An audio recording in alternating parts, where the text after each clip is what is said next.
and welcome. I am Amarachi Ubani. Tonight, plan to hand over girl allegedly abducted from Bayelsa fails over her parents' inability to make it to Abuja as Emir of Kano denies taking custody of Ese Oruru. Gunmen abduct 3 female students from a school in the Ikorodu area of Lagos State. Federal High Court in Lagos orders the administrations of President Buhari and former Presidents Obasanjo, Yar'Adua and Jonathan to account for recovered stolen funds. And former Vice President of Zimbabwe launches party to challenge President Robert Mugabe's 35-year rule. On Business News tonight, mixed reactions trail today's planned boycott of banking services across the country. And sports news, Nigerian boxers in confident mood ahead of the African Boxing Championship in Yaoundé. I'm Linda Akibe, and from Abuja, federal government pledges adequate funding to revamp the nation's tertiary education.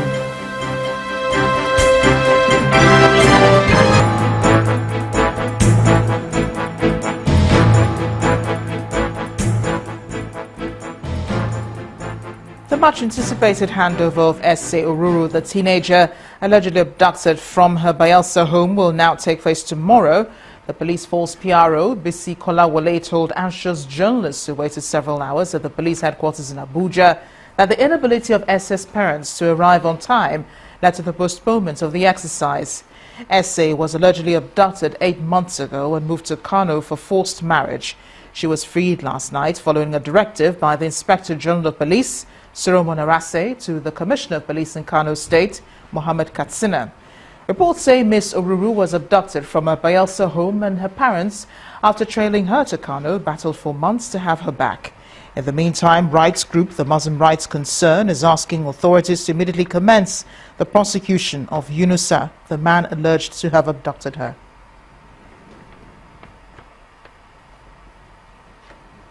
Although Charles Oruru, the father of the abducted girl, could not go to Abuja for the handover of his daughter, he said he's waiting her return with open mind.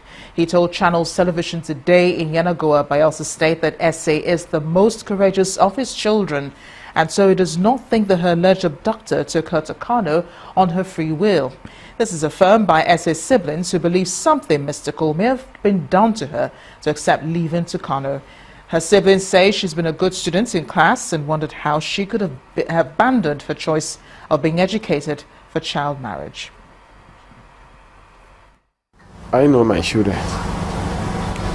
I know when they come back from school, they will come back. At that time, they normally come back from school with other children. We go to the market.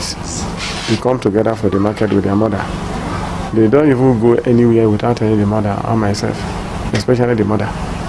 So that's why I'm saying it's not ordinary, because how can a small girl of 30 years old just run away from house without even taking any single cloth except the one that is in her body? So it's not ordinary. When she come back, I make sure I will take her to a church where they will pray for her so that she become very normal.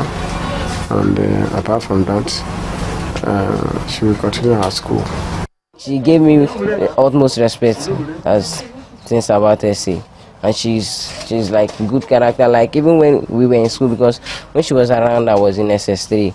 So that time when we were in school, I'm a social prefect, so I used to tell her, say, do this, do that. And sometimes in their scripture union, she'll follow her friends, they'll come and be preaching to me that you stop flogging students, stop doing this and all those kind of stuff. That's Ese for you. I heard people talking about her being maltreated. No, Ese was never maltreated, and then we have equal treatment in our house. We all do go to school.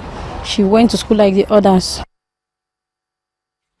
Meanwhile, the Kano State Emirates Council has come out to clear the air over the linking of the Emir of Kano, Muhammadu Sanusi II, to the case of Ese Oruru. A briefing journalists on the matter, the Emirates Council, Mahir Bashir, said Ese was never in the custody of the Emir or any official of the Emirates Council. He added that the Emir also did not endorse the action of the man, Yunusa, who allegedly abducted the girl from Bayelsa State, adding that he had instructed that Ese be handed over to her parents since last September. The release of 14-year-old Ese Oruru from the hands of alleged abductor still leaves many answers unquestioned. Questions unanswered, beg your pardon. Her liberation came amidst a great hue and cry from her family, people of Bayelsa State and pressure groups. Rose Oruru could not have anticipated the surprising disappearance of her 13-year-old daughter, Ese Oruru, on the 12th of August 2015. When I call back Arafo, when I reach here, my daughter will phone the senior was say don't find Ese tire. Where she did I say not get her. He say she sit down before you look you not see her again. Since she be the look for Ese, she not see Ese. But after I don't you not see Ese, you not see the end again. I call go where the aboki the day. I saw just read the cause you want where they call the ID. You know say he don't say the keke way they ride the park go man need the carry Ese go. He go change to Muslim he go call Maria. Acting on this sinister allegation as to her daughter's whereabouts, she went to Kano to find her 3 days after she went missing. My daughter now they call her Aisha at the door where are the JAMB for Ibodo now only her face only now I think no say na my daughter be this now so it just they look me like mumu. The Bayelsa State Police Command give an account of what transpired. In the process of perfecting her release, we couldn't perfect that process as at that time, so we have to hand over the case to Kano State Police Command, and I believe investigation is ongoing. Ankyo Briggs, a renowned human rights activist in the South, underscores the severity of the matter. The abuses that has gone on in this one particular case is too many.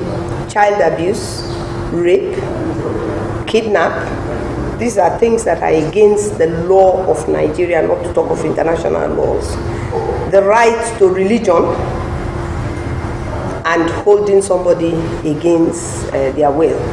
This is what transpired before 13-year-old Ese Oruru was released to the Inspector General of Police.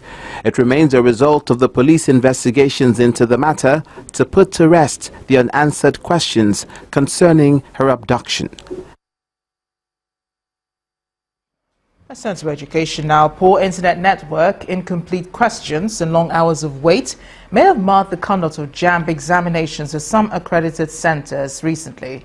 A cross-section of parents and candidates who have called for the scrap of the online tests, while urging JAMB authorities to have special considerations for candidates affected by the internet downtime during the exams have come up.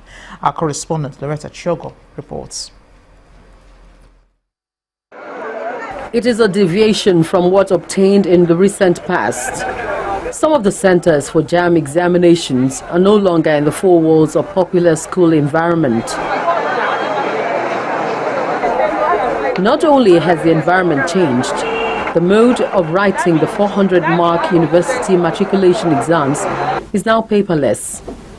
The use of computers has been introduced, but the conduct of the examination is yet to be perfect. Udo Monday is a JAMB candidate and says he's been writing the exams for the past 5 years and has been scoring below the cutoff mark. His case is worse with the introduction of the use of internet for the conduct of the examination. He and others sat for the examination at MTI Institute in the Shaga area of Surulere, Lagos, where the conduct was a sham. So as we were writing, at times the system would just shut down. They will ask us to wait, that they want to lock us out. Later on, they will lock us in. We start the exam. Very soon, it happens almost like 10 times. And some of the questions were not complete. I did biology, chemistry, physics, and use of English. It was only use of English and biology that was complete questions. Like physics was like 20-25. So to my surprise, this around 1 a.m. I saw a text that I scored 155, of which only English and biology can give me actually above that point. Some parents here are already frustrated and feel sorry for the future of their children if the conduct of the examination continues with such magnitude of internet flaws. What is happening here now is an issue of server failing, not having an internet connection, and we are coming here again If we know that technology is not our, let's go back to where we are before and try to really see what that problem of that area was and put solution to it. When we visited MTI Center, where the major complaints emanated from, there was a notice for candidates to move to another center to take their exams. Officials at the institute were not available to speak. However, an affected candidate says his relationship with his mother has been strained due to the poor conduct of the exams. When I got to yesterday, I told my mommy that, "Mommy, this is what happened, this is what happened." My mommy had to tell me, made me understand that it's a lie. That is because I've already failed. I failed the exam. Now my mom is not, she can't trust me. Students have been sitting in batches for the JAMB exams, which started last weekend. The exam is expected to last for 10 days and wrap up on March 14th. What is pretty obvious is that there are some centers working with JAMB to contain the students for the examination, and they have internet network problems. Perhaps JAMB would do well by taking a look at this challenge and securing the academic future of these students. Loretta Chiogo, Channels Television News. In part two, after the break, Minister of Education defends removal of vice chancellors at 12 new federal universities. Last week, please join us again.